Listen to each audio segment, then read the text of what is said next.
What if I told you that there's a place out there that roughly only 5% of the world's population has seen? A whole nother world so drastically different than the one that we're in now that it's almost alien-like in nature. A world where one mistake could be life or death. You'd probably call me crazy.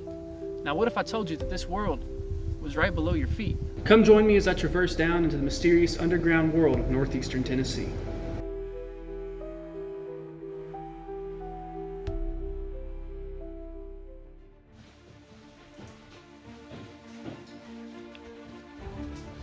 Alright y'all, so we're like 100% most definitely underground right now, which is kind of cool. This is like my second time I've ever been in this cave.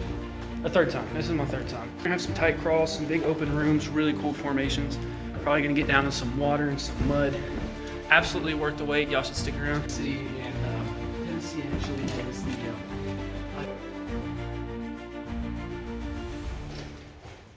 Tennessee actually has the highest concentration of caves in the world.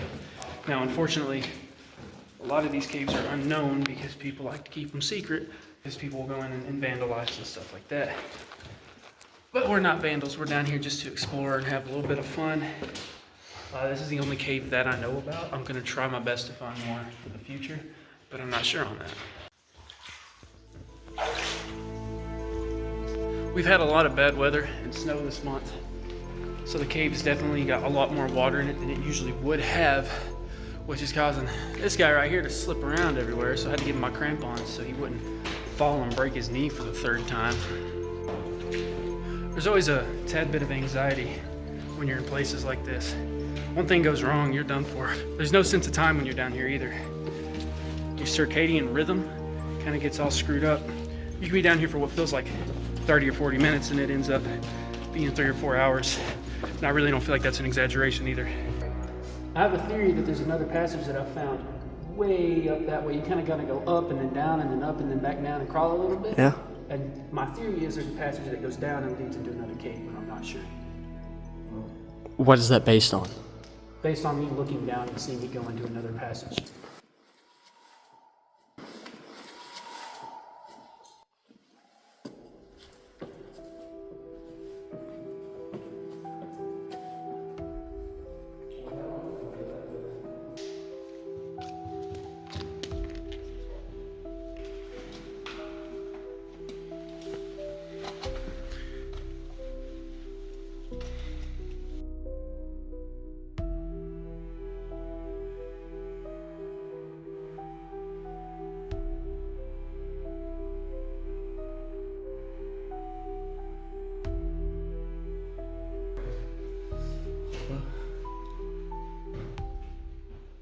So in my last video, I mentioned a lot about missing people in Appalachia and how there's a running theory that a lot of the people that go missing end up down in caves like this.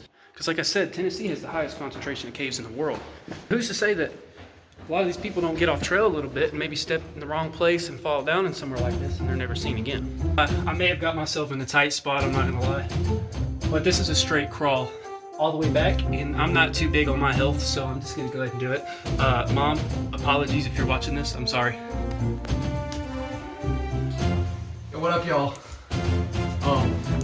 David's recording right now. We found this really narrow passageway down in this cave. We're hoping it leads somewhere. We left our bags over there. Probably not a smart decision, but we chose to anyway.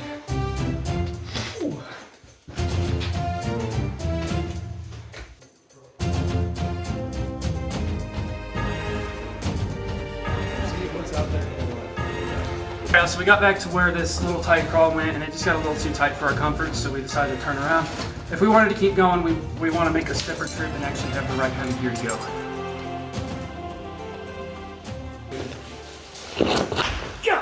Yeah. Now my shoulder's all screwed. It is what it is. It is what it is. It is what it is. In here. The beauty of these caves is something not a lot of people are going to understand. We'll mock people who go down in caves and say, oh, it's just a hole in the ground, or there's just some rocks or something, but they don't understand the beauty of it.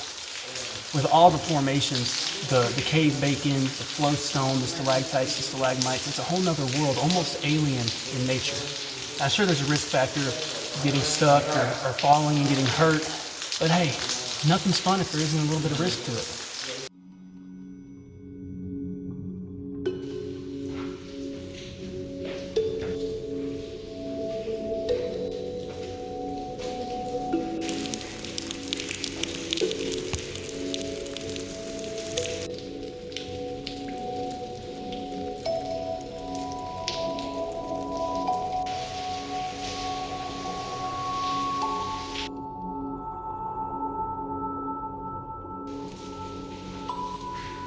All right, y'all, so the rest of the cave was pretty much just a creek, and where it's snowing and wintry outside, we didn't want to get soaking wet and then go outside and freeze and get hypothermia or something like that, so we decided to turn back.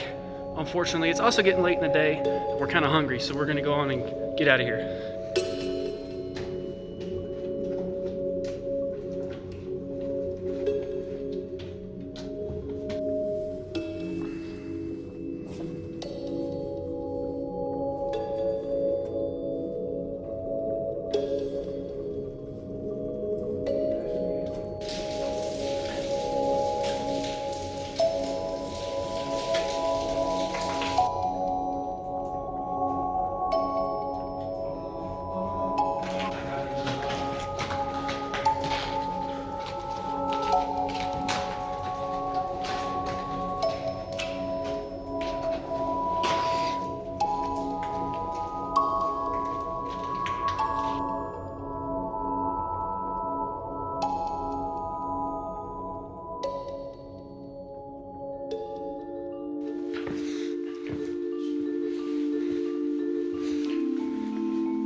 All right, y'all, so we made it out of the cave, safe and sound. Didn't get hurt too much. I fell, but nothing crazy, you know, nothing I'm not used to. Absolutely the adventure of a lifetime if you ever get the chance to go underground. But always keep in mind if you do go underground to be safe and don't act like an idiot, because when you act like an idiot, bad things happen.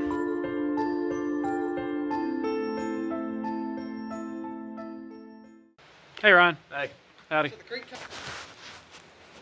that is flowing out from the cave. That's flowing into the cave.